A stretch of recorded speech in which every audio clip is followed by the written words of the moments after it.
ಪ್ರಜಾಧ್ವನಿ ಇದು ಪ್ರಜೆಗಳ ನಂಬಿಕೆಯ ಧ್ವನಿ.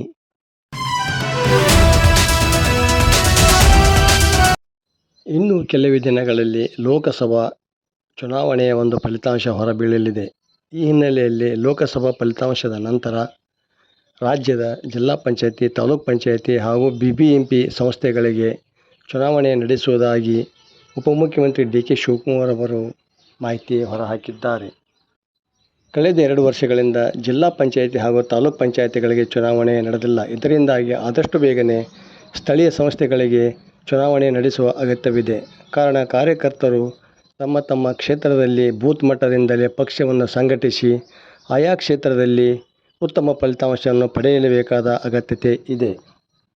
ಕೇವಲ ಬೇರೆ ಬೇರೆ ಆಮಿಷಗಳಿಗೆ ಒಳಗಾಗದೆ ಕಾರ್ಯಕರ್ತರು ಪಕ್ಷವನ್ನು ಬಲಪಡಿಸಲು ಹಾಗೂ ಸ್ಥಳೀಯ ಸಂಸ್ಥೆಗಳಲ್ಲಿ ಪಕ್ಷವನ್ನು ಆರಿಸಿ ತರಲು ಸತತ ಪ್ರಯತ್ನ ಮಾಡಬೇಕು ಎಂದು DK ಶಿವಕುಮಾರ್ ಅವರು ಕಾರ್ಯಕರ್ತರಿಗೂ ಸಹ ಕರೆ ನೀಡಿದ್ದಾರೆ. ರಾಜ್ಯದ ಕಾರ್ಯಕರ್ತರಿಗೆ ನಾನು ಹೇಳ್ತಾ ಇದ್ದೀನಿ, ಈಗ ರಾಜೀವ್ ಗಾಂಧಿ ಅವರು ತಂದಂತ 73-74ನೇ ತಿದ್ದುಪಡಿಲೇ ಈ ಸ್ಥಳೀಯ ಸಂಸ್ಥೆ ಎಲೆಕ್ಷನ್ ನಾವು ಮಾಡಬೇಕಾಗಿದೆ. ಜಿಲ್ಲಾ ಪಂಚಾಯತಿ, ತಾಲೂಕ್ ಪಂಚಾಯತಿ, BBMP ಎಲೆಕ್ಷನ್ ಈಗ ಜನರ ಕೈಗೆ, ಕಾರ್ಯಕರ್ತರ ಕೈಗೆ ಅಧಿಕಾರ ಕೊಡಬೇಕು. ಅಧಿಕಾರ ಕೊಡಕ್ಕೆ ನಾವೆಲ್ಲ ಆಗಬೇಕು. ಇದಕ್ಕೆ ನೀವೆಲ್ಲರೂ ಕೂಡ ಸಿದ್ಧತೆಯನ್ನು ನೀವೆಲ್ಲ ಮಾಡ್ಕೊಳ್ಬೇಕು ಅಂತ ಹೇಳಿ ತಮ್ಮಲ್ಲಿ ನಾನು ಪ್ರಾರ್ಥನೆಯನ್ನ ಮಾಡ್ತಾ ಇದ್ದೀನಿ. ಹೊಸ ಯುವಕರಿಗೆ ಹೊಸ ಚಿಂತನೆ, ಹೊಸ ಆಲೋಚನೆ ಈ ಸಂದರ್ಭದಲ್ಲಿ ಬರುವ ಕೆಲಸ.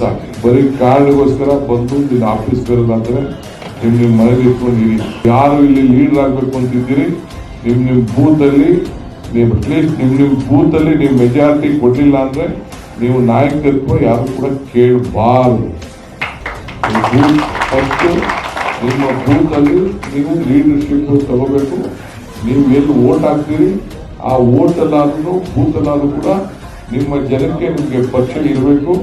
ಆ ಬೂತ್ ಜವಾಬ್ದಾರಿ ತೆಗೆದುಕೊಡ್ಬೇಕು.